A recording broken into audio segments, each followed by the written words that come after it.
Hi friends, welcome to my YouTube channel NCERT solutions home. आज हम कक्षा 7 की पाठ्य पुस्तक बसंत भाग 2 के पाठ 18 संघर्ष के कारण मैं तुनुक मिजाज हो गया के प्रश्नोत्तर का अभ्यास करेंगे। तो शुरू करते हैं आज की अपनी वीडियो। साक्षात्कार पढ़कर आपके मन में धनराज पिल्ले की कैसी छवि उभरती है, वर्णन कीजिए। उत्तर। साक्षात्कार पढ़कर मन में धनराज पिल्ले की ऐसी छवि उभरती है जो सीधे, सरल, भावुक, स्पष्ट वक्ता, परिवार से जुड़े और स्वाभिमानी है, परंतु कठिन संघर्षों और आर्थिक संकटों के दौर से गुजरने के कारण अपने आप को असुरक्षित समझने लगे थे। प्रसिद्धि प्राप्त करने पर भी उनमें जरा भी अभिमान नहीं था। उन्हें लोकल ट्रेन में सफ़र करने का से भी कोई परहेज नहीं है। लोगों को लगता है कि उनके स्वभाव में तुनुक मिजाजी आ गई है, परंतु आज भी वे सरल व्यक्ति ही हैं। प्रश्न संख्या 2। धनराज पिल्ले ने जमीन से उठकर आसमान का सितारा बनने तक की यात्रा तय की। लगभग 100 शब्दों में इस सफ़र का वर्णन कीजिए। उत्तर। धनराज पिल्ले की जमीन से उठकर आसमान का सितारा बनने तक की यात्रा कठिनाइयों और संघर्षों से भरी है। धनराज पिल्ले एक साधारण परिवार के होने के कारण उनके लिए हॉकी में आना इतना आसान नहीं था। उनके पास हॉकी खरीदने तक के पैसे नहीं थे। उन्हें हॉकी खेलने के लिए अपने मित्रों से हॉकी स्टिक उधार मांगनी पड़ती थी, लेकिन कहते हैं ना, जहाँ चाहे वहाँ राह। धनराज पिल्ले ने हार ना मानते हुए पुरानी स्टिक से ही निष्ठा और लगन से अभ्यास करते रहे और विश्व स्तरीय खिलाड़ी बनकर दिखाया। ऑलबिन एशिया कैंप में चुने जाने के बाद धनराज पिल्ले ने मुड़कर कभी नहीं देखा, अर्थात उसके बाद वे लगातार सफलता की सीढ़ियाँ चढ़ते गए। प्रश्न संख्या 3। मेरी माँ ने मुझे अपनी प्रसिद्धि को विनम्रता से संभालने की सीख दी। धनराज पिल्ले की इस बात का क्या अर्थ है? उत्तर। धनराज पिल्ले का यह कहना है कि मेरी माँ ने मुझे अपनी प्रसिद्धि को विनम्रता से संभालने की सीख दी है का तात्पर्य मनुष्य चाहे कितनी भी सफलता की सीढ़ियाँ चढ़ जाए, उसे कभी घमंड नहीं करना चाहिए और किसी को अपने से छोटा नहीं समझना चाहिए। माँ की इस सीख से उन्होंने जीवन में अपनाया है। साक्षात्कार से आगे। प्रश्न संख्या 1। ध्यानचंद को हॉकी का जादूगर कहा जाता है, क्यों? पता लगाइए। उत्तर। ध्यानचंद को हॉकी का जादूगर कहा जाता है क्योंकि इस जैसे जादूगर अपने दांव पेचों से हमारी ही आंखों के सामने ना जाने क्या क्या करतब कर दिखाता और हम दांतों तले उंगलियां दबा लेते हैं, वैसे ही ध्यानचंद भी हॉकी खेलने में माहिर थे। कोई भी ऐसा दांव पेच नहीं था जो उन्हें ना आता हो। कोई भी हॉकी में उन्हें मात नहीं दे सकता था। प्रश्न संख्या 2। किन विशेषताओं के कारण हॉकी को भारत का राष्ट्रीय खेल माना जाता है? उत्तर। हॉकी का खेल भारत के अत्यंत लोकप्रिय है।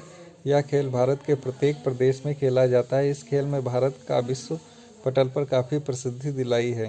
हॉकी के खेल में भारत ने सन 1928 से 1956 तक लगातार 6 स्वर्ण पदक जीते। इन्हीं विशेषताओं के कारण हॉकी को भारत का राष्ट्रीय खेल माना जाता है। प्रश्न संख्या 1।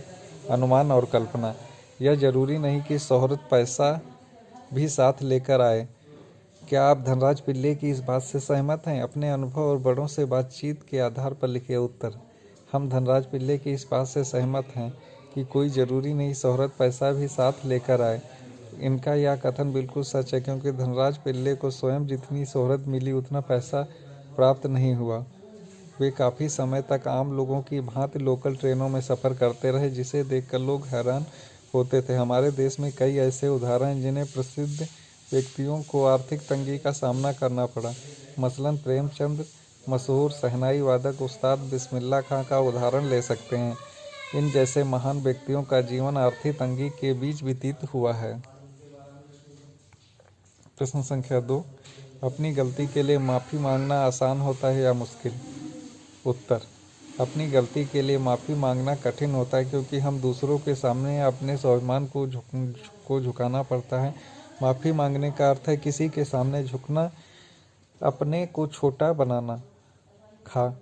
क्या आप और आपके आसपास के लोग अपनी गलतियों के लिए माफ़ी मांग लेते हैं? नहीं। कई बार लोग गलती मानने को तैयार नहीं होते। वे गलतियां करते हैं, साथ ही अकड़ भी दिखाते हैं। माफ़ी मांगना मुश्किल होता है या माफ़ करना? अपने अनुभव के आधार पर लिखिए। माफ़ी मांगना आसान है, जबकि माफ़ करना उससे ज़्यादा कठिन। माफ़ी मांगना इसलिए आसान है क्योंकि माफ़ी मांगने के लिए एक बार झुककर अपने स्वाभिमान को झुकाना पड़ता है, जबकि कभी कभी माफ़ करना ज़्यादा कठिन होता है, क्योंकि जब कोई अपराध बड़ा होता है तो उस स्थिति में माफ़ी मांगने से ज़्यादा कठिन होता है। भाषा की बात। नीचे कुछ शब्द लिखे हैं जिनमें अलग अलग प्रत्ययों के कारण बारीक अंतर है। इस अंतर को समझने के लिए इन शब्दों का वाक्यों में प्रयोग करिए। प्रेरणा, प्रेरक, प्रेरित। सेकंड, संभव, संभावित, संभवता।